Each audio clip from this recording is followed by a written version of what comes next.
ആറ്റുമണൽ പായയിൽ അന്തിവയിൽ ചാഞ്ഞനാൾ കുഞ്ഞിളങ്കായി പേശി നീ തോണിയേറി പോയില്ലേ, അവ തോണിയേറി പോയില്ലേ. എന്ത് പാട്ടാണിത്? ആരാണ് പാട്ട് എഴുതിയത്?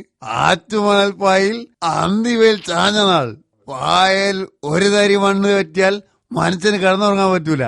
പിന്നെങ്ങനാണ് ആറ്റുമണലായാൽ ആ പായ കിടന്നുറങ്ങുക? പോരാത്തതിന് വെയിലത്ത് ആരെങ്കിലും പായ കിടക്കുവോ?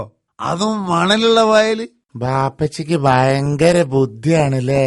ഈ തെറ്റുകളൊക്കെ എങ്ങനാ ബാപ്പച്ചി കണ്ടുപിടിക്കണേ? ഹോ, ബാപ്പാനെ സമ്മതിക്കണം. എടാ മോനെ, ബാപ്പ വെറും ബാപ്പല്ല, പിന്നെ ബാപ്പ വല്യാപ്പയാ. എടാ ഞമ്മള് ഗാനശ്രീ ഡോക്ടർ ഗഫൂറാണ്.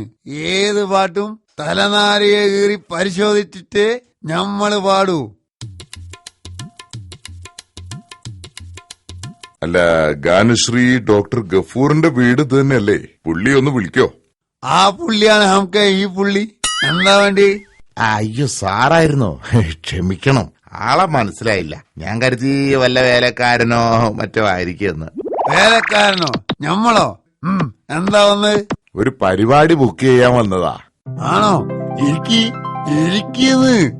എന്നാ പരിപാടി വേണ്ടി? ഈ മാസം ആകെ 3 ദിവസമേ ഉള്ളൂ. ഏയ്, ബാപ്പാക്ക് തെറ്റിയതാ. ആകെ 3 പരിപാടിയേ. സുക്കൂറേ, ശരിയാ, 3 ദിവസമേ ഒഴിവുള്ളൂ. എനിക്ക് തെറ്റിയതാ. എനിക്ക് 25-ാം തീയതിയാ പരിപാടി വേണ്ടത്.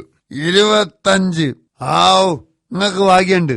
ബാപ്പ 26-ാം തീയതിക്ക് ഡോക്ടറെ ബുക്ക് ചെയ്യട്ടെ. അതെന്തിനാ? അത് മോന് ചെറിയൊരു ഞരമ്പിന്റെ തകരാറുണ്ട്, അത് കാണിക്കാനാണ്. അതെ, പരിപാടി കലക്കണം.